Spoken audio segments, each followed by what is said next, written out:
A note before we start. This list covers songs written in response to real events, including violence, war, and loss. We've told these stories factually and with care.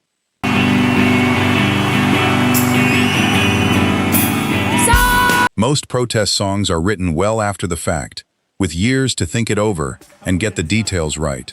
These songs weren't. Several of them were written within days, sometimes hours, of the events that inspired them. Artists reacting in real time to something they'd just seen on the news, witnessed themselves, or couldn't stop thinking about.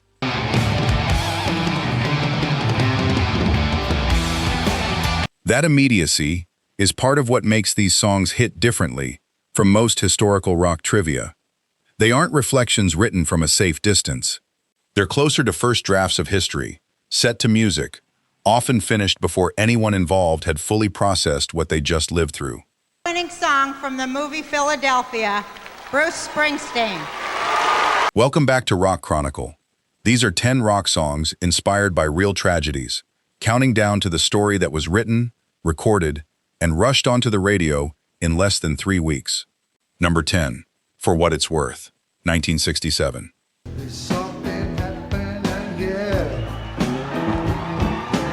In November 1966, a curfew law aimed at clearing young people off Los Angeles' Sunset Strip led to a standoff outside a club called Pandora's Box, a venue slated for demolition to make way for redevelopment.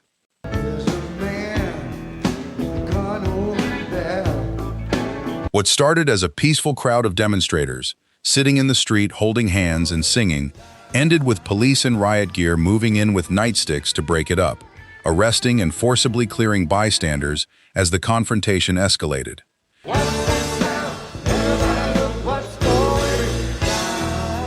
Stephen Stills, then with Buffalo Springfield, was driving into the area that same night and got caught in the middle of it. He went home to Topanga Canyon and wrote the song in about 15 minutes. Despite becoming one of the defining anthems of the Vietnam-era anti-war movement, and despite lyrics vague enough to be adopted by nearly every protest movement since, Stills has always been clear that the song wasn't actually about Vietnam at all.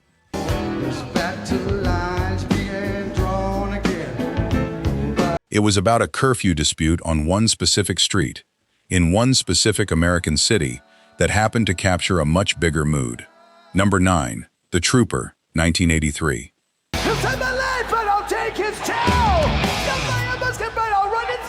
Iron Maiden bassist Steve Harris built The Trooper around a doomed cavalry charge from more than a century before he was born.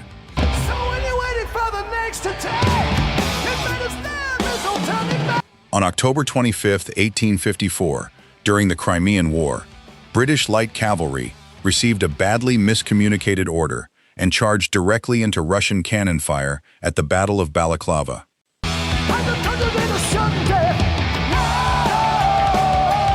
Hundreds of men and nearly 400 horses were killed or wounded in minutes, a disaster immortalized by poet Alfred, Lord Tennyson, within weeks of the battle itself.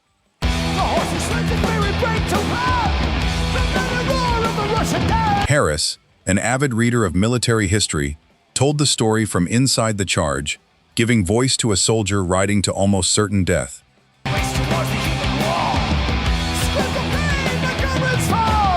Singer Bruce Dickinson has since described the band's interest in war songs as an attempt to capture something true about human extremes, both the courage and the waste, rather than glorifying combat itself. Number 8, Enola Gay, 1980.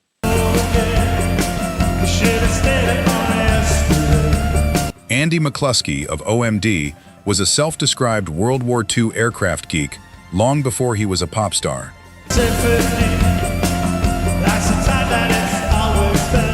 Writing alone at his songwriting partner's mother's house in 1980, while that partner was out working a construction job, McCluskey built a song around the Enola Gay, the B-29 bomber that dropped the atomic bomb on Hiroshima on August 6, 1945, named by its pilot after his own mother.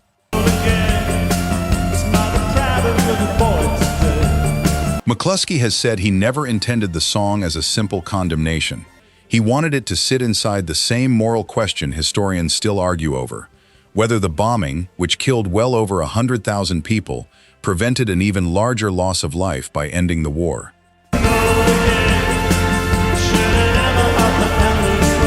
What makes the song stranger still is its sound. A bright, catchy synth-pop hook wrapped around one of the deadliest single moments in human history, a contrast McCluskey has admitted made him uneasy even as the song became a massive international hit. Number 7. I Don't Like Mondays, 1979. The silicon chip inside a head gets switched to On January 29, 1979, a 16-year-old girl opened fire from her house across the street from Grover Cleveland Elementary School in San Diego, killing 2 adults and wounding 9 children before police ended a standoff and took her into custody. And Daddy doesn't understand it. He always said she was good. Asked afterward why she'd done it, she gave a chillingly flat answer about simply not liking Mondays, a phrase that stuck in the public consciousness far beyond the details of the shooting itself. I don't like Mondays, I wanna shoot. Ooh. Bob Geldof of the Boomtown Rats read about the shooting on a wire report while visiting an American radio station and wrote the song that same day, working alongside bandmate Johnny Fingers. It became a #1 hit across multiple countries, including the UK, Ireland, and Australia.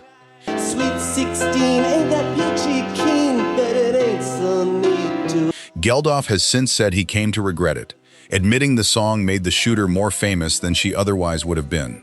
A fame she apparently welcomed rather than resented, telling him years later in a letter that she was glad it had happened because it had made her known.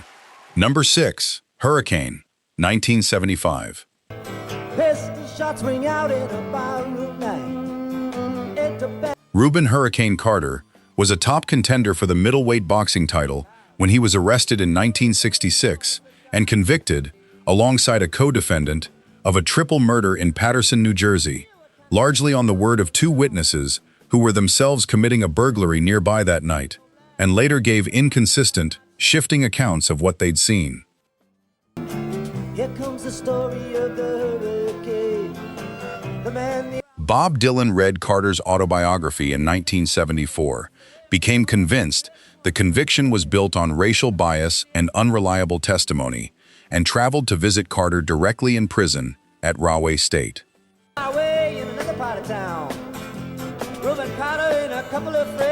Working with co-writer Jacques Levy, Dylan turned the case into an 8.5-minute narrative song released in 1975 and performed it at benefit concerts specifically organized to raise money and awareness for Carter's appeal. I didn't do what he says, he throws up his hands. I was only robbing the register. Carter's conviction was ultimately overturned in 1985, after nearly 2 decades behind bars, in a federal ruling that cited prosecutorial misconduct and improper appeals to racial prejudice at trial.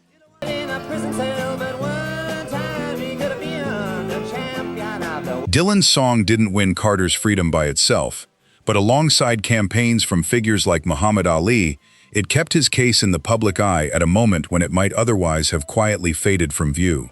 That's the story of the hurricane. Number 5. Shine On You Crazy Diamond, 1975.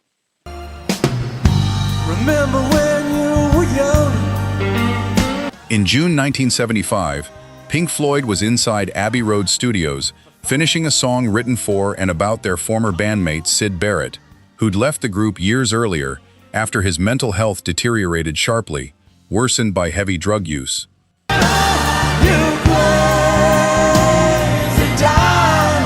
Partway through the session, an overweight, shaven-headed stranger wandered in and sat quietly in the corner. Now there's a look in your eyes. It took the band several minutes to realize it was Barrett himself, so changed that his own former bandmates didn't recognize him.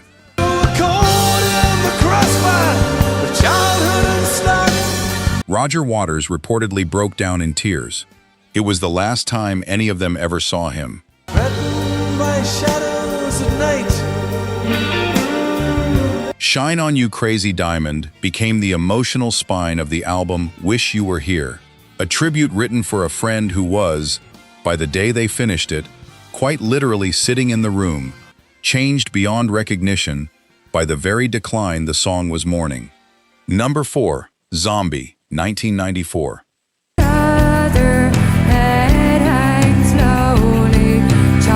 On March 20th, 1993, the IRA planted 2 bombs in litter bins in the English town of Warrington, part of a long campaign of violence tied to the broader conflict in Northern Ireland, known as the Troubles.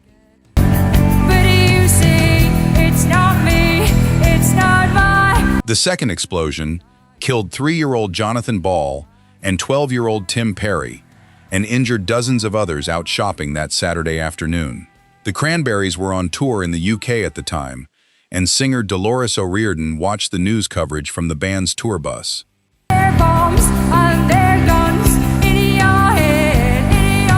She wrote Zombie as a direct, furious response, refusing to name any specific side or organization, but making clear the song was about the deaths of children caught in a conflict they had nothing to do with.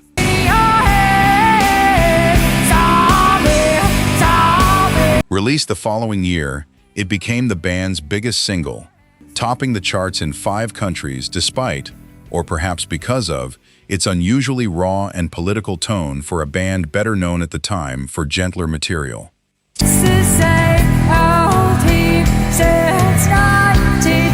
Tim Perry's father, Colin, didn't learn the song had been written about his son until after O'Riordan's death in 2018, and publicly thanked her for what he called a powerful and deeply real tribute, going on to compare the outpouring of sympathy the song generated to the letters his own family received after the loss.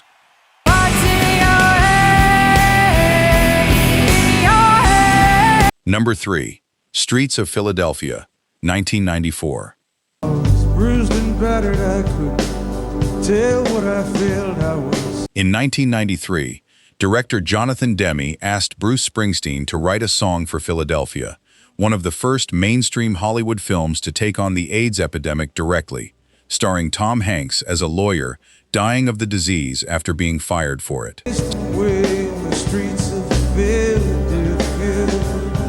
Springsteen has said he wasn't sure he could write something that fit, and sent Demme what he considered an unfinished demo, built partly from lyrics he'd previously written about the death of a friend.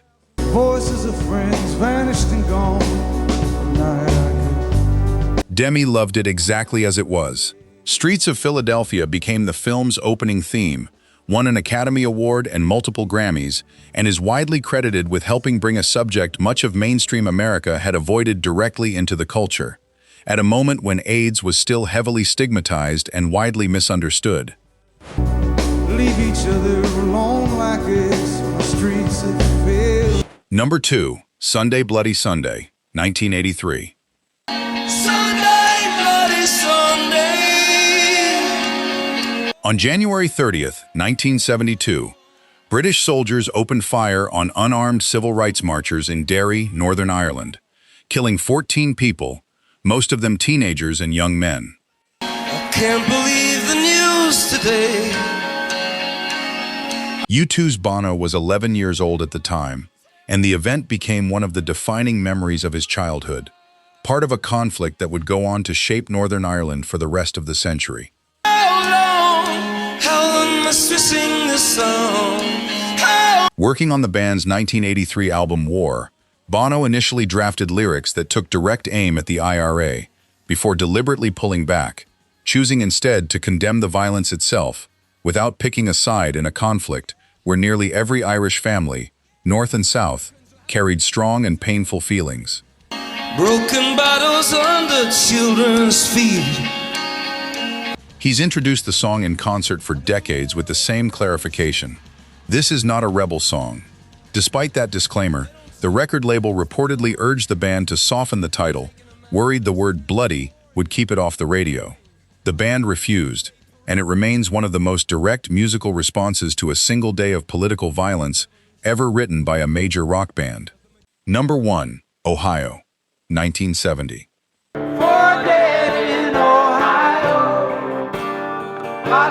On May 4th, 1970, Ohio National Guard troops opened fire on unarmed student protesters at Kent State University, killing 4 and wounding 9, during a demonstration against the American invasion of Cambodia. 10 soldiers and Nixon come. We're finally. Days later, David Crosby showed Neil Young a copy of Life magazine with the shootings on its cover, including a now famous photograph of a young woman kneeling over one of the victims. Soldiers are cutting us down. Should have been. Young reportedly sat in silence for a long moment, picked up his guitar, and had the song finished in about 20 minutes. Crosby, Stills, Nash, and Young booked studio time immediately, recording it within days, with Crosby reportedly moved to tears the moment they nailed the take. You knew her and found her dead on the ground. Their label rushed the single into stores by June 4th, exactly 1 month after the shootings, wrapped in a sleeve printing the Constitution with 4 bullet holes through it, even as the band's own song, Teach Your Children, was still climbing the charts.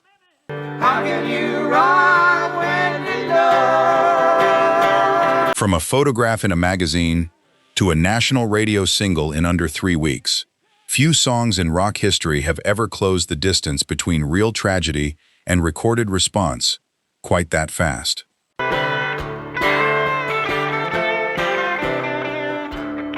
That's 10 songs written not from imagination, but from real events their writers witnessed, read about, or simply couldn't look away from. Turning tragedy into music doesn't undo what happened, and none of these artists ever claimed it could.